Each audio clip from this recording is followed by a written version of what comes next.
Bridging the Language Gap in Mental Health, an interview with Dr. Pierluigi Mancini. Join us for this enlightening interview with Dr. Pierluigi Mancini as he shares the importance of linguistic access in mental health services worldwide. Discover how breaking down language barriers can improve mental health outcomes for diverse populations and contribute to global health equity. Learn from Dr. Mancini's extensive experience developing effective, inclusive mental health programs that serve immigrant communities and beyond. This conversation is essential viewing for anyone passionate about making a positive impact on global mental health. Welcome to the Wellness Driven Life Show, where you're about to go on a wellness driven ride.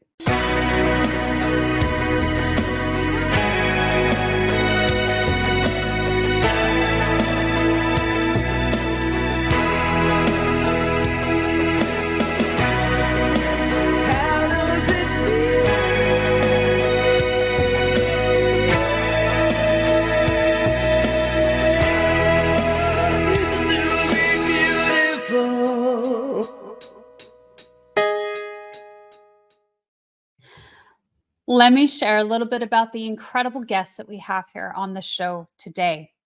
Dr. Pierluigi Mancini is a leading expert in culturally responsive behavioral health with over 30 years of experience.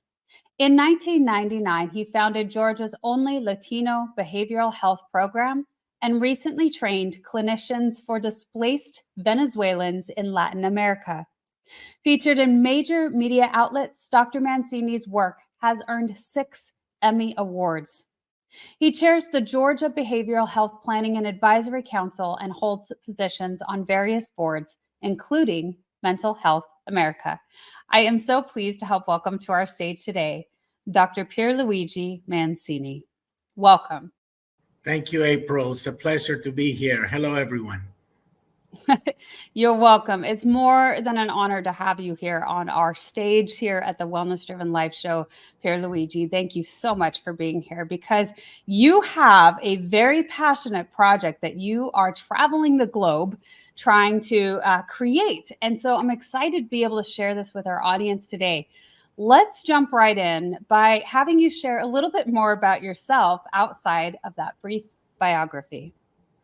Okay, well, thank you very much. So I am one of 5 brothers from a family of an Italian father with a Colombian mother. We were born in Colombia, lived in Colombia till I was 13 years old, have extensive family in Italy, and moved to the United States to go to school and stayed for a long time since then. The very loving family, lots of cultural opportunities. Every Sunday was Italian Sunday at Nona's house.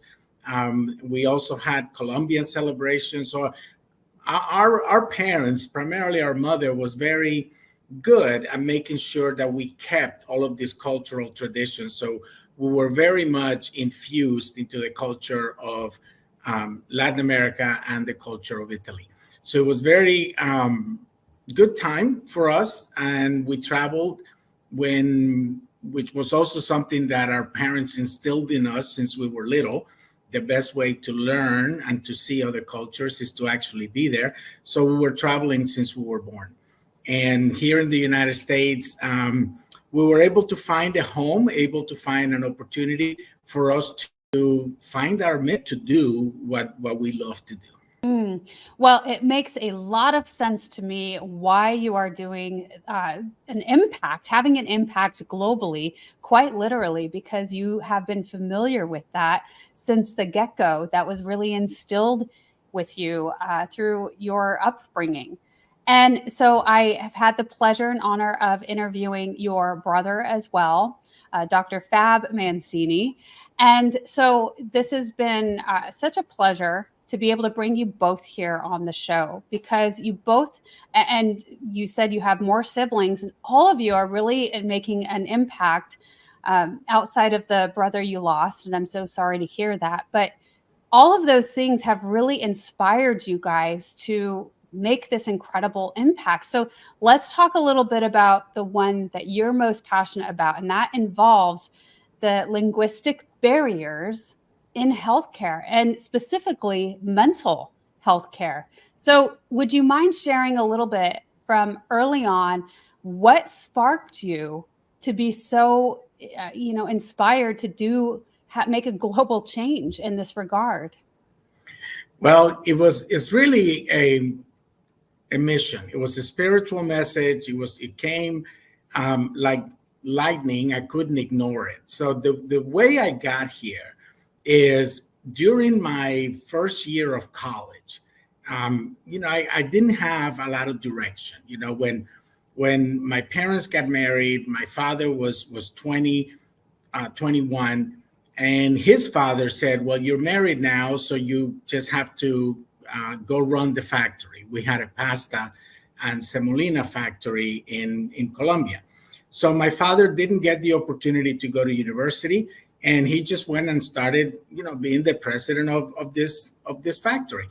So when it came my time, when I graduated high school, I didn't know what to do. I didn't have that kind of direction that would inspire me to do that. My parents wouldn't let me go out of Miami for university until my next brother, Aldo, graduated. So both of them ended up going to Florida State. And while I was at Florida State, I developed a problem with alcohol and drugs. And, my thing is that it only lasted 18 months. But those were some of the most difficult 18 months of my life because I isolated. Usually a substance use disorder, which is an illness, is not a moral judgment, creates the individual to isolate from family. We push everyone away who wants to help us. And that's how strong the addiction was. And through that process, I was able to find help. So I went into treatment at age 21. And since that time, I didn't find it necessary to relapse. Now, relapse is also viewed as negative, but for many people, relapse is a part of their recovery. So I was just blessed. I was one of those that got the message and had the opportunity and the support around me to be able to have continued recovery since 1985. So what that led me to was the planting of the seed for what has happened to be my life journey today.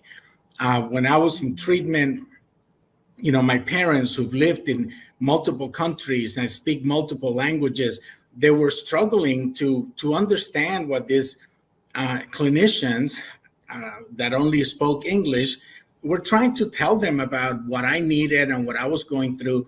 And the seed was planted that linguistic access and linguistic barriers are detrimental for someone's well-being, because unless we're able to properly communicate what it is that we want that individual to do, how do we measure if they're being successful? If we're not able to understand that, many times we would just say, oh, that client or that patient is difficult, right? We just label them difficult, where it could be something that is a conflict, is a barrier between language and or culture. So things are explained different, things are understood different, and that seed was planted. But I went on with my life. I went on, finished a master's in international business. I fell in love with counseling, went back to school and studied counseling, worked in treatment programs since I got out of my own treatment program. So I started being involved in that life. And I ended up with wonderful mentors, wonderful individuals that were pioneers in this field. So I got to learn really from the best of the best. And and it came a point where in Atlanta, Georgia, where I live, there were many Spanish speakers that had moved to Atlanta since Atlanta was awarded the 1996 Olympics. And we're talking tens of thousands of people that were brought to Georgia because Georgia didn't have that infrastructure. And in the treatment field, I had friends who started approaching me because they knew I spoke Spanish. they said, Pierluigi, we're having a hard time finding any treatment for individuals who are coming in who have some limited English, but primarily speak Spanish. And that's how the clinic that you mentioned earlier got started. I'm kind of a type A personality. I see a need. I need to jump in. I need to jump in and make sure that that need is being met. So that's what I did. I went in and I opened the first clinic. I went through the licensing process for drug abuse treatment. I went through the accreditation process for drug abuse and mental health treatment and opened this clinic. But then I ran into these barriers that I couldn't understand. People were happy. I opened the clinic, but nobody wanted to fund it. Nobody wanted to help. And that was the biggest challenge, because when you talk about linguistic access, you're primarily speaking about immigrant individuals who are in the process of learning English. Now, oddly enough, the deaf and hard of hearing also fall under this, because we don't have that many clinicians who speak American Sign Language. That's a separate topic. Yeah. But in my world, it was the linguistic access for Spanish, right? So nobody wanted to help. And the immigrants that I was helping were people that really didn't have insurance. Their work didn't provide insurance, and they didn't have the money to actually pay for counseling. So I founded a nonprofit agency and started looking for funds. And after almost 2 years, it was getting really difficult. I was the only person. I had to do everything. People kept coming in because they could get service in Spanish. And I was about to give up. So I sat on my desk one night and I said, God, if I heard you wrong, if this is not my message, if I'm not supposed to be helping these folks, please let me know. Send me a sign, because by then I had enough degrees that I could have worked anywhere. And I went home. Yeah. The next morning at 7:30, I come to the office and there are 3 nuns with 5 clients and a check for $2,500 saying, can you please help them? And I saw that. I get chills when I hear that story, or when I tell that story, because I understood that was to be my mission. And I think one of the greatest gifts that we can get in this life is when you know what your purpose is, life is a lot better, because then I knew my energy had to go there. And then from that point on, no matter how difficult things got, I never gave up, because I knew that this was a message, and I got the message, and I was able to develop this. And the rest, like they say, is kind of history. I'm very successful. And my same platform of linguistic access just keeps getting elevated to higher levels where I have a bigger audience. And then I'm able to continue to bring this message that we need to build this infrastructure in the United States. Well, because you're doing what is passionate to you.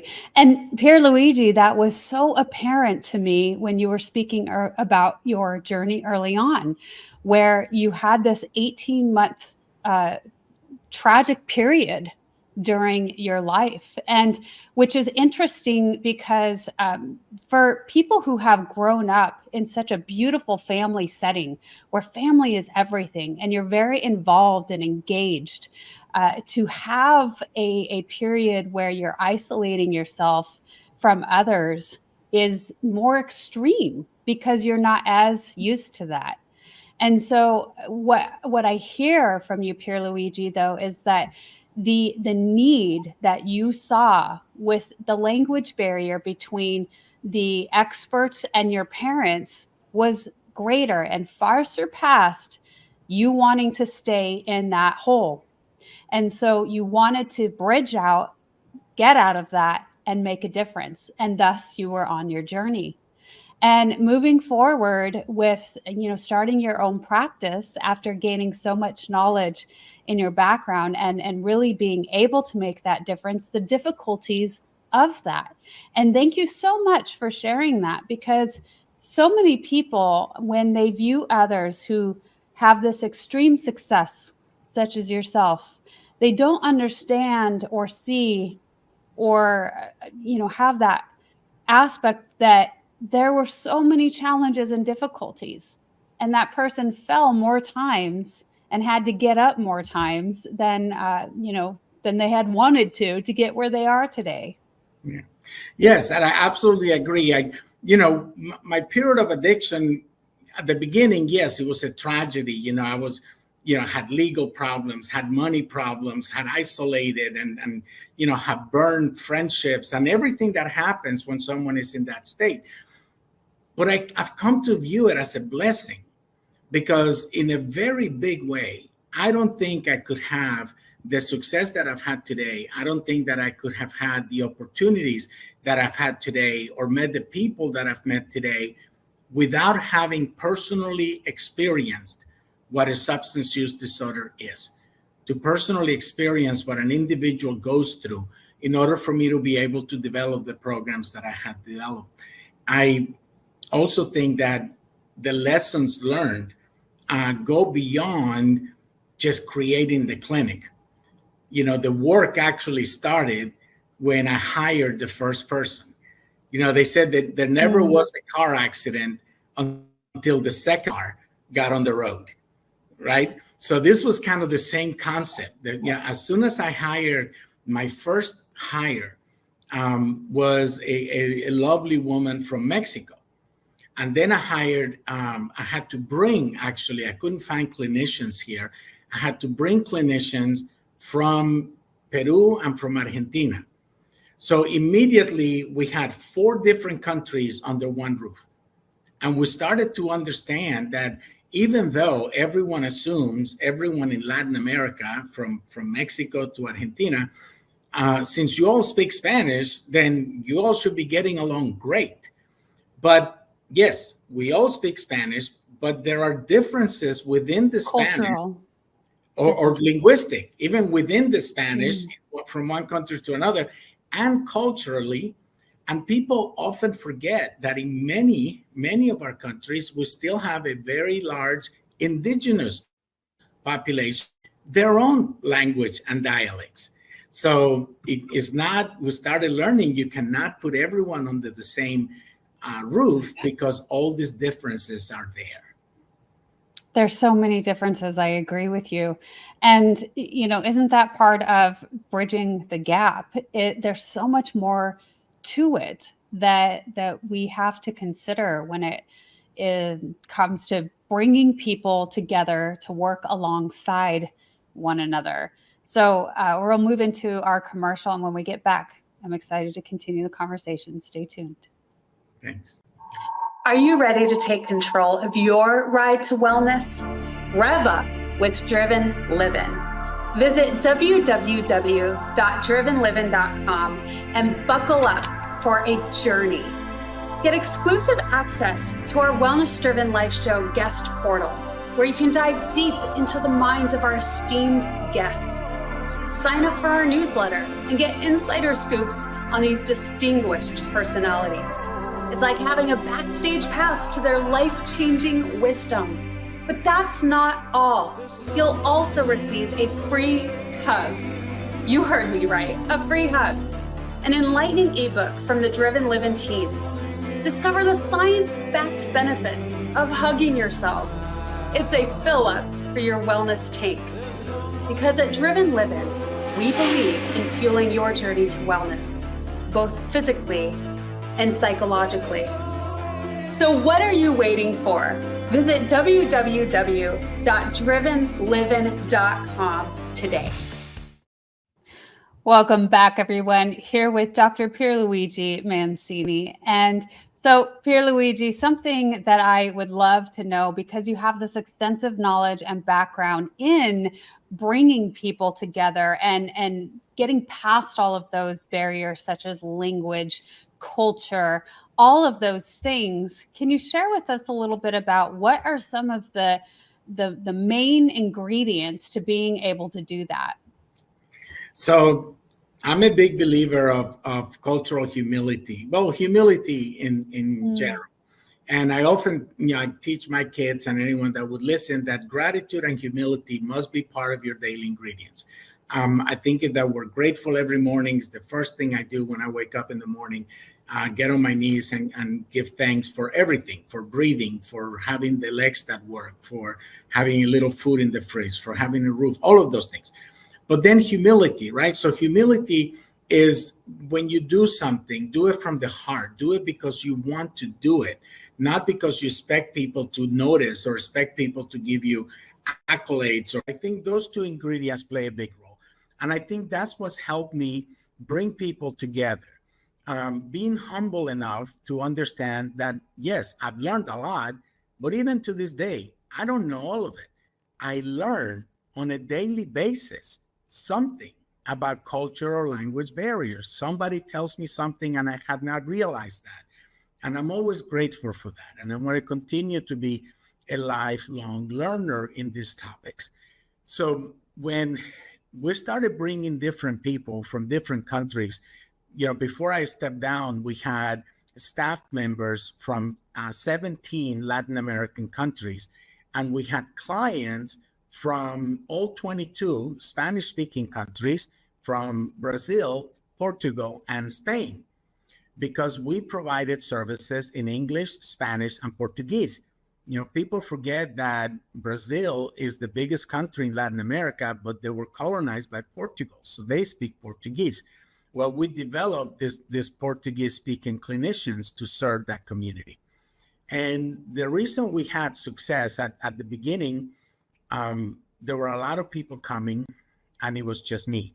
As we started to grow and develop this workforce, by the time I stepped down, we were seeing 150 people every day for mental health and substance use disorders. And we were serving everyone, kids beginning at age 3, all the way to older adults. And, that gave us the opportunity then to develop our workforce, our staff. And the way we did that is we just continued to learn from each other, because early on, there were cultural conflicts. You have one clinician from one country, another clinician from another country. And even though, they study for the most part the same books that we use here, sometimes they had conflicts on how the therapy should be given, or what did the explanation of that problem really meant. And we had to do our own cultural responsiveness training within our staff. So we have to learn from each other. I often tell people I met the first individual from Uruguay here in Atlanta, Georgia. So I never met anyone from Uruguay. I didn't know how they spoke, or I didn't know how they dressed, or how their mannerisms, any of that.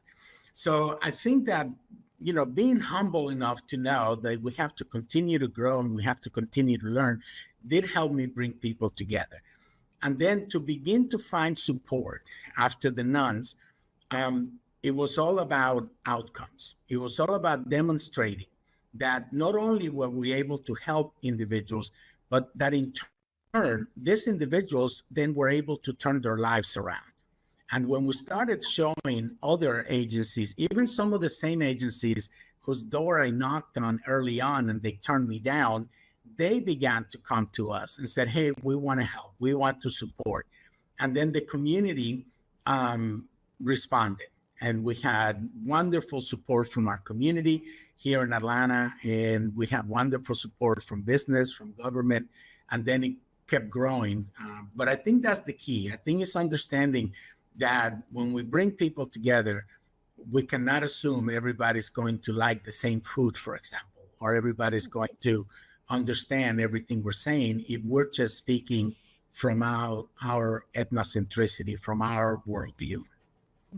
Luigi, it's unique that humility, having that sort of mindset really does open you up, other ideas and other possibilities, because you are humble, to accept other things. And I love how you mentioned the life learner aspect.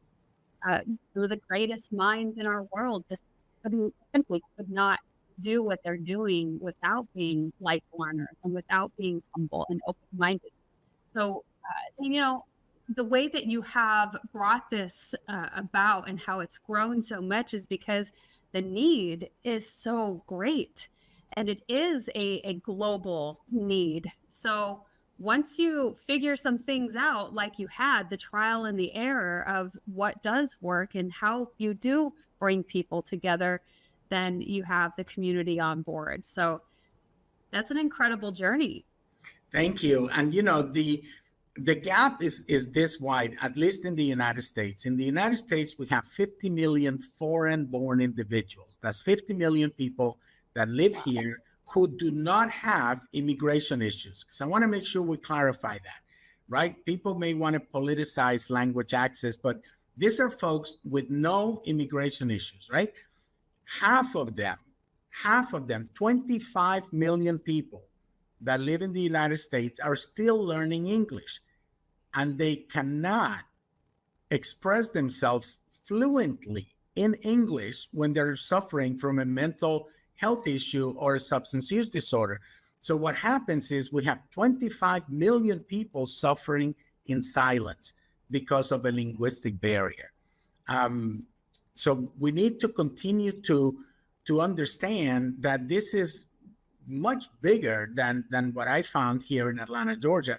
And then I started having the opportunity to go to other countries, and I found out that they also have cultural and linguistic barriers because people go to other countries to work, to study. And if they don't speak the same language, they're in the process of learning a new language. And people kind of miss that part. Anybody that's ever learned a second or a third language as an adult understands that this is an arduous process. This is something that takes time commitment, 3-4 hours a day to really be fluent, because fluency means to be able to read, write, speak, and comprehend.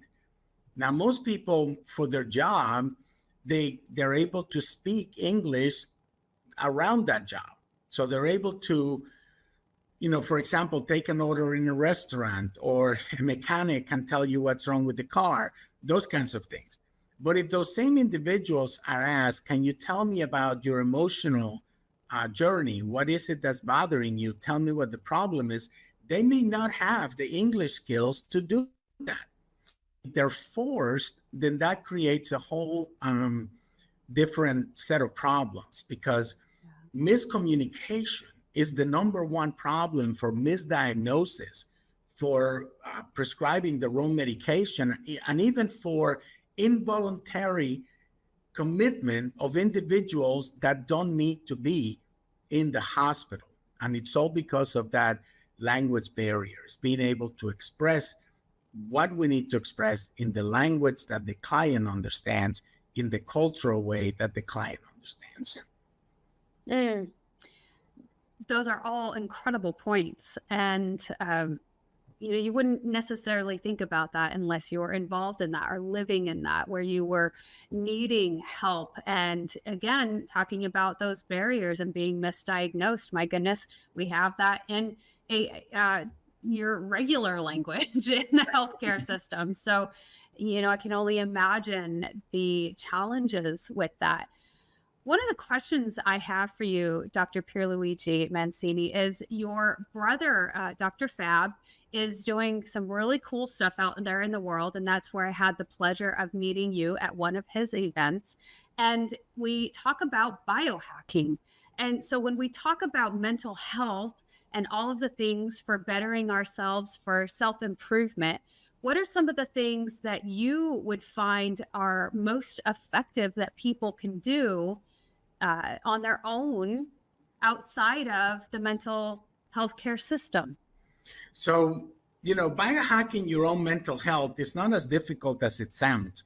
I think there are, 5 to 10 items that we all do every day that if we just pay more attention to it, it will be kind of an instant improvement in our mental health. One of them that we all take for granted, for example, is nutrition, right? So there are good foods, there are healthy foods, there are healthy alternatives, but then there's also, what they call comfort foods or greasy foods or or foods that really don't do anything to help support our nutrition. So I always recommend, and we had a nutritionist in our clinic. Everyone should speak with a nutritionist. Find someone you trust. Make sure that they kind of have the same kind of understanding of where you want to be with your food. Some people want to be vegetarian. Some people only want to eat fish. Well, that's all great. But, even in vegetarian diets, there's a lot of foods that have large fat content, that they're not healthy for you. Same thing with fish. We can't eat fish all the time because there's also fish that is not good for you if you eat too much of it. So we need to speak with a professional and be able to see, what do I need to adjust in my diet? Because maybe that is creating some of my mental health issues. The other thing is, well, actually, let me back up a little, because I think the biggest question is that we all misunderstand the difference between a mental health problem and a mental health diagnosis. Most of us are going to have a mental health problem. All that means is that there is something going on in my life that is keeping me from functioning at my optimum level, right? So what could that be? The loss of my pet. If my dog, my cat, my bird, whatever, dies, I'm going to feel sad. For whatever period of time, I'm not going to be able to, be this jovial person or be able to conduct a serious interview. I'm going to be distracted. I'm going to be mourning. I'm going to be grieving. So we're all going to have that. It's just a normal emotion. Or I may feel anxious. Well, if I feel anxious before a job interview, a big job interview, it does not mean I'm diagnosed with anxiety. General anxiety disorder is a very specific diagnosis that has certain criteria that needs to be met. One of the dangers today is that people are self-diagnosing on the internet. They're watching a TikTok or an Instagram or whatever reel, and they say, oh yeah, I have that, so I must be X, whatever your diagnosis you want to give yourself. So we need to stop that. Whoever is doing that out there, if you're hearing me, stop that. If you're concerned, then talk to a professional. And usually the best way to look at it, either for the person that's going through it or for their loved ones, is, if I lose someone important in my life, there's a regular grieving process, but we slowly start coming back. Right? The problem is, if I continue to be in that state of not functioning for 2 weeks or more, then I need to speak with a professional. So if for 2 weeks or more, I don't want to get out of bed, I don't want to eat, I don't want to talk to anyone, I don't want you to open the blinds, yeah, there may be a problem there, right? So we need to talk to a professional to make that. So once we do that, once we realize, is this a mental health problem or is this something more serious, then we can move forward. The other big one is sleep. I really think that it's an epidemic. I really believe it's an epidemic in this country, but nobody wants to talk about it. Many people say, oh yeah, my husband snores, my wife snores, and creates all these fights and all this. And then people can't sleep. I know people that spend thousands and thousands of dollars finding the right pillows so they can sleep better, and they still can't sleep better. So, but sleep has to do more with laying down. We need to look at our sleep journey 2 hours before bed. 2 hours, at least 2 hours before bed, we need to turn off all screens, television, computer, telephone, all screens need to be off, because if not, it's going to take longer for my brain to start calming down and allow me to have a good night's sleep. Also, the things we eat and drink right before bed can also make that problematic. So those are just a couple of tips that, when we talk about biohacking your mental health, is, look at these things, look at your relationships, your conversations, your work, your schedule, and all of those things, and see, is that part of the problem? Is that something that is keeping me from being at my best, or where I want to be, what I would call my best, every day, or is it something else? You explain those things so well, and thank you so much for bringing so much of those insights. And I love the beginning, which of course I was smiling over, because we all do have a little bit of mental health issues every now and again. We just aren't otherwise as human beings. We can't be in this, top peak state continuously. But that's the beauty of life, isn't it? Having the ebb and flow, the ups and downs, where we get to experience things and learn. And, that's where we gain wisdom from those trials and errors in those times. And, without the contrast, we would not know otherwise. We wouldn't know what happiness was if we didn't experience sadness. So Right. thank you so much for explaining those. Dr. Pierluigi, what do you do on a daily basis to help maintain your overall mental health? Well, thank you for that question, because I love to talk about this. Before I do that, though, we need to normalize the conversation. Closing this last piece, normalize the conversation. If someone comes to you and they see it and they tell you, I'm feeling depressed today, let's talk about it. This shouldn't be any different than if I say I have a headache, right? So let's not deny it. Let's not stigmatize it. Let's get comfortable with it. So what do? My routine, I set aside 2 hours every morning. And my routine, when most days I'm able to do this. I travel a lot. There are some days where I have early meetings or workshops or speeches, and I'm not able to do the full 2 hours. But the days I do the full 2 hours are the best days of my life, because I feel centered. I feel balanced. I mentioned earlier, the first thing I do as soon as I open my eyes, I'm on my knees and I'm giving thanks. Thanks for everything that I do. We need to continue to do that. If you don't have a gratitude list, write one. Write a gratitude list and be able to see, what are you grateful for? We take so many things for granted. So after that, I have a set of readings that I do in the morning. I do some spiritual readings, some religious readings. I do my prayers. I do my meditation. And then I'm a big fan of 3 items. First is the brain tap. The brain tap is, if you haven't heard of it, look it up. It's a wonderful tool. It's headphones with kind of glasses that pulsate lights. And with that, you have a 20-minute session that's playing in your ear. So you're hearing to a session, and there's, I don't know, thousands of different sessions in this program, where there's, how to get pumped up in the morning or how to go to sleep at night, which is my favorite one. It's a 20-minute session. Within 10 minutes, I'm out like a light. So I do the brain tap. And I try to do it once a day. Of course, Dr. Patrick Porter says we should do it 4 times a day. So that's one. So I do the brain tap. The other one is called the breath source, which I think now it's part of the brain tap program. At least I saw it in the app, so they may have included it in there. Breathing.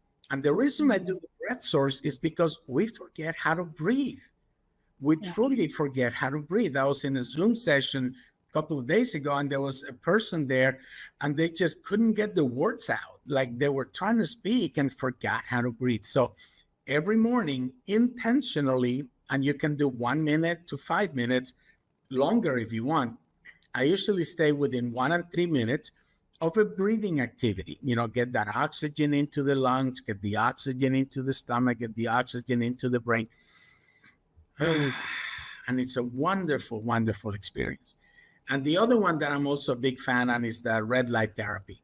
And that's just for healing. I had an injury in my shoulder a couple of years ago.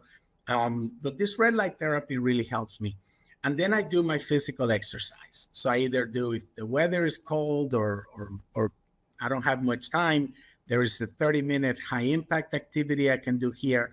But if the weather is as nice as today, I usually go out for an hour. I do a walk-run combination of walking and running. And that's my routine. And when I do that in the mornings, I have the best days ever. Oh, I love that. And routine is so important. I really enjoy that you set your morning up with that routine, and it sets your day up for success. And so thank you so much for sharing those insights. We did have Dr. Patrick Porter on the Wellness Driven Life show talking about Brain Tap. So I invite the listeners and viewers to go check that episode out, and then you'll know exactly what Pierluigi is talking about. So those are some of the things that really can set you up. Breath work is incredible. I learned that early on in my law enforcement days, where, lowering that heart rate, alleviating stress, learning how to breathe again. It's fascinating, isn't it? When you understand that you're not quite breathing right and you have to learn how to breathe again. And you think, what are you talking about? I breathe all the time.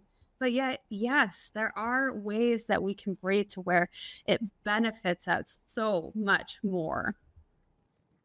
It is. It's something that, we, like I said, we take for granted, and we have to love ourselves enough to give ourselves the time to be happy, because sometimes we struggle so much in trying to, keep moving forward. And this society today and all of the social media says you have to have more, you have to make more money, you have to have a bigger house.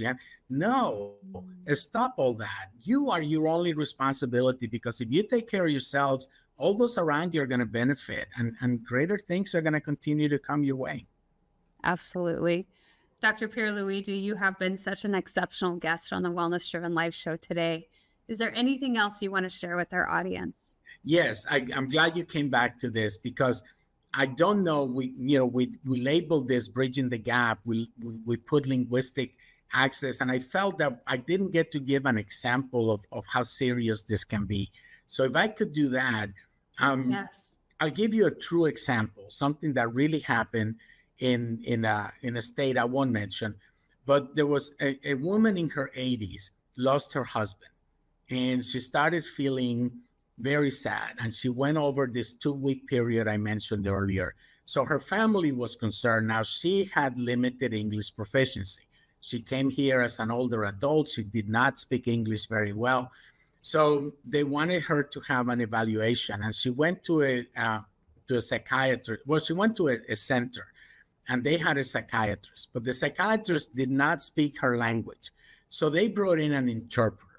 Now, interpreters can be lifesavers, but unfortunately, we don't have a national kind of interpreter curriculum that includes mental health.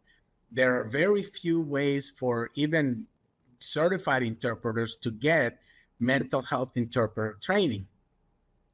But what some people do is they just get interpreters that are not qualified, that are not certified, just because they say they speak that other language. And that's extremely dangerous, as it was the case here. So the doctor is trying to find out if this woman is having any auditory hallucinations. So the doctor asked the interpreter to ask the woman, are you hearing voices? And the woman says, yes, I hear your voice, I hear the doctor's voice, right? But the interpreter tells the doctor only, yes, she hears voices. So a couple of more of those questions that were key questions in an interview. And of course, the doctor is starting to say, okay, so this woman is having some issues. And he ordered that involuntary commitment for 72 hours. This poor woman ended up more traumatized than ever. She ended up in worse condition because it took at least a day and a half to be able to realize what the problem was, and she didn't belong there.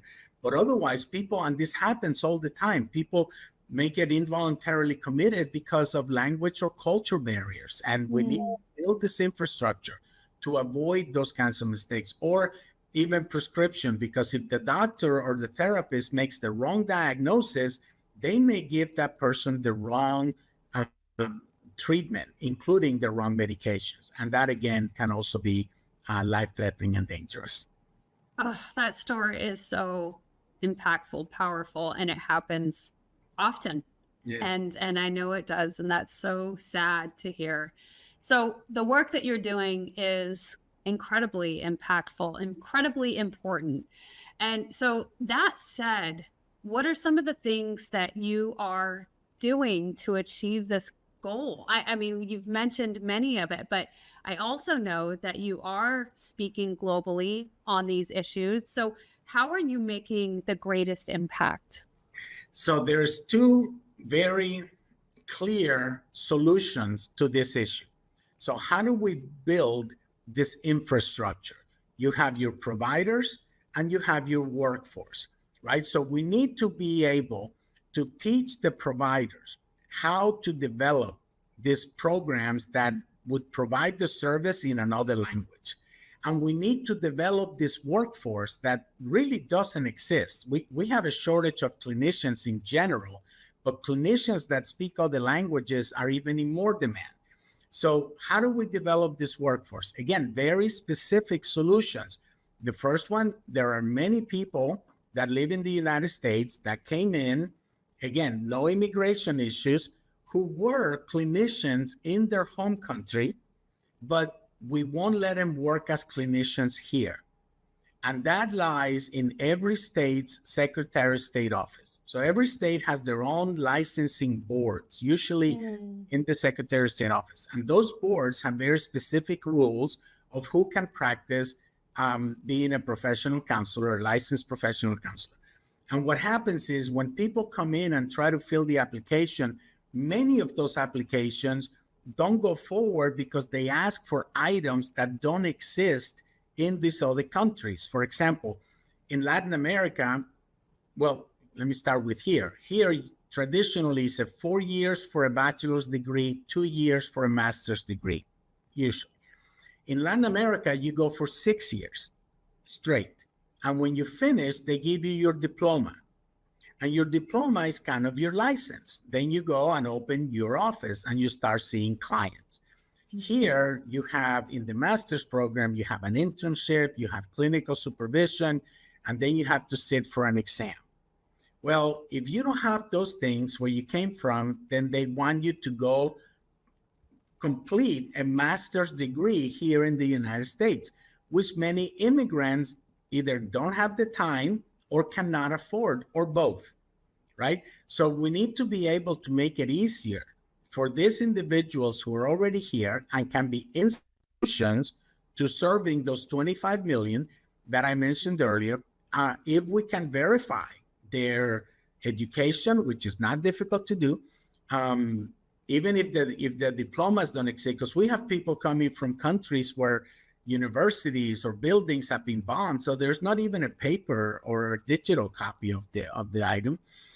So confirm they know what they're doing, and then give them a 2-year provisional permit so they can work under supervision, learn the American system, learn the linguistic nuances of their language and against English, and then they can sit for the exam like anybody else, right? Great solution. The other one is there are people who speak both languages, but they're not being utilized, right? So we need to provide the opportunities for people that speak other languages to be able to work in those communities. And the last one is recruitment. There are many bilingual students that don't know what they want to do. Start presenting these social sciences, counseling, social work to these bilingual students and continue to build that workforce. As a last resort, I think that legislatively, we can also have some impact if we need to import these clinicians, because I don't believe we're going to educate our way out of this hole. I think that if we're going to get caught up, if we're going to truly have individuals be served in their own language, we're going to have to look at a process so we can import these clinicians who are bilingual and who can serve them. Pierluigi, this is a giant project you have going on here, I would have to venture to say. And so I'm curious also, I know there's laws and regulations just as you have described, but how does technology play a role in this? Like, let's take, for instance, if we were to meet that language barrier with AI, with, being able to meet these individuals with, being able to understand questions and relay the answers in that form with something like AI or with technology, or if people were to be able to receive the information because we have technology from someone working in another country, just like we're doing now. Can you explain a little bit about that and what your thoughts are? Yes. So technology can be great even in this country, we now have, I believe, it's 47 states where psychologists, the states belong to it's called SIPAC. So before you couldn't cross state lines. Your license could only be used in your state unless you were military. Military could cross that. But after COVID, this SIPAC began to develop, and now you can have two states that are both under the same SIPAC, and the clinician can be in one state and the client in another. I hope that continues to happen for licensed clinicians. Right now, as far as I know, it's only psychologists, but that could be a solution within the United States. So within the United States, you may have clinicians that speak other languages in California that could potentially be seeing someone here. We don't have enough bilingual clinicians. So now we're exploring what is it that we would need if we had bilingual clinicians in another country. Can they see our clients here, right? So that brings up all of these legislative and procedural rules that we're starting to dive into to see what would that look like? Could that be a solution to this problem, right? Yeah. But there is a caveat. Everyone is eligible for video counseling or telecounseling. There are some individuals, because of their condition, that we really need to see in person. And those are usually more advanced diagnoses that we may even need to be taking blood pressure and different things if the person is on medications. So there are going to be some folks that may not do well in telecounseling. But for a lot of people, it can work. But then here comes our second challenge. And I'm not sure people are aware of this, but there are large parts of this country that don't have the bandwidth for individuals who live in those areas to receive telecounseling. We have them here in Georgia. We have these pockets of there's no bandwidth, so the person is not able to take advantage of the service, even if it was available to them.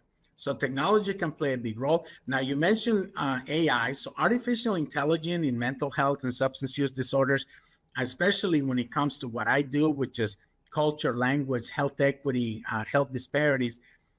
There are not, how artificial intelligence works, it's that you load all of these cases and then it learns from them.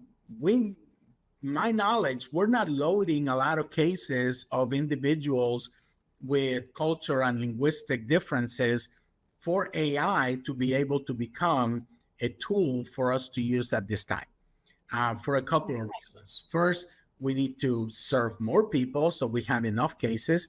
And then somebody needs to be loading this into AI systems. And to my knowledge, that's not happening right now. It is time consuming, but maybe in the future, right? I think so. Just with a discussion, that's what gets the ball rolling, or just the thought, if we can think it up, we can get moving in something. But all of the work that you're doing is really incredible. Thank you so much for your service. My gosh. My pleasure, April. I think, what I tell you, I think is going to be that we're underutilizing is augmented reality and virtual reality. I think that those in mental health are going to be revolutionary. I know there are some universities doing some initial work on that, but if you can be in your home and put the goggles and be sitting in a group therapy with 3 other people that may be in other states or in their homes, wherever, I think that's going to be impactful. Like, this is going to help a lot of people. And I think that there are some diagnoses that is actually going to be extremely productive. So augmented reality and virtual reality, I think, have a great space in mental health. Yes, I can picture that now. And what I love most about that is you're including more than just a couple of people. It's more people. And I feel that when we come together and we bring more than a few of us together, it really makes us say, me too. We feel more comfortable and not so alone in all of the things that we are experiencing. So I think that is really wonderful. Thank you. And again, you reminded me when you mentioned that I want to also clarify, when we talk about culture, it's not just about race and ethnicity. I mean, I'm talking about individuals who identify differently, gender identity, or individuals who are physically or have physical disabilities. We have many, many different views of what constitutes culture, because the examples I just mentioned, they have their own culture. And if we're going to be serving individuals, I don't know what it's like to live if I have to use a wheelchair. I never experienced that, right? So if I'm going to be helping people, then I'm going to have to start thinking differently. Does my office have the right way for individuals to enter? Is my door wide enough? Do I have enough space for them to turn the chair around? All of those things that we never think of when it comes to culture. So we need to expand that definition and people be able to recognize that it's much more than race and ethnicity. And that also plays a role into the work that I'm doing today. Oh, wow. Dr. Pierluigi Mancini, you have been an incredible guest on the Wellness Driven Life Show. Thank you so much for being here today. My pleasure, April. And just everyone, please take care of your mental health. You can do it. There's many ways for us to do it. Love yourself enough to be the best person that you can, because everyone around you is going to benefit. That's a beautiful, beautiful last words. And so I want to make sure that everyone knows where to find you. We've had it displayed on the screen throughout. And for those of you listening in, the website to go to is www.multiculturaldevelopment.com. Check out Dr. Mancini's work there and see what he's doing on a global perspective and how you can make a difference as well. So again, I want to thank you so much for being our incredible guest here on the show today. Thank you, April. I truly appreciate this, and I love what you're doing, so keep it up. Thank you. That means a lot. And thank you so much to our audience, because without you, this show wouldn't be possible. So goodbye for now, and we will see you next time.